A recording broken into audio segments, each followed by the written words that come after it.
লাইলাতুল কদর ঈমানা শবে কদর রাতে যে ব্যক্তি পাইল সে যদি ঈমানের সাথে আর সওয়াবের নিয়তে রাত্রি জাগরণ করে,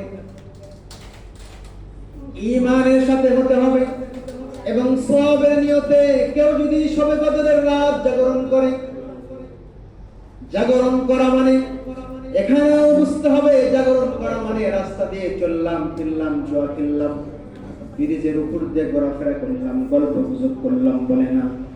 রাত্রি জাগরণ মানে হয় তেলাওয়াত করেন, না হয় জিকির করেন, না হয় কোনো একটা নফল বন্দেগী করেন, দান সাদাকা করেন।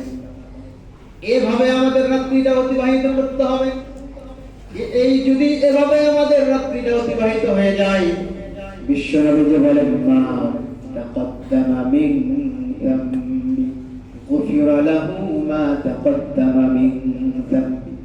এমন ভাবে যদি রাত্রি জাগরণ করি, বিশ্বনবী বলেন, তাহলে আমাদের পূর্বের জিন্দেগীর গুনাহ খতাগুলো আল্লাহ তাআলা মাফ করে দিবেন। কত বড় একটা অফার! একটা রাত মাত্র যদি বাবা আমাদের জিন্দেগিতে কবুল হয়, পূর্বের জিন্দেগীর গুনাহ কি ক্ষমা হয় ইনশাআল্লাহ। শবে কদর গোপন রাখছেন, এখানেও হিকমত আছে। এ রাত্রে জিবরাইল আমিন ফেরেশতাদের দল আসেন, এখানেও একটা কারণ আছে যে জিবরাইল আমিন ফেরেশতাদের দলগুলো যে আসে, আমি শেষ করে দিচ্ছি যে ওনারা যে আসে,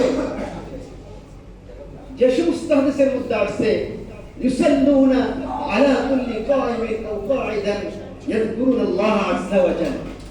হাদিসের মধ্যে আসছে যে এই ফেরেশতাদের দল যে আসে, তানাজ্জালুল মালায়েকাতু ওয়ার রূহ বিইذনি রাব্বিহিম মিন কুল্লি আমর।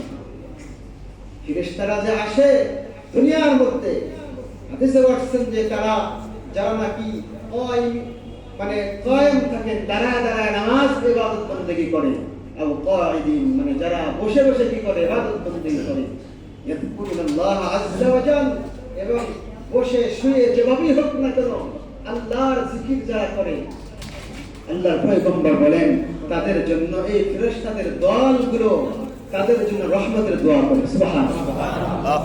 আরেক জায়গায় আসছেন বিস্তারিত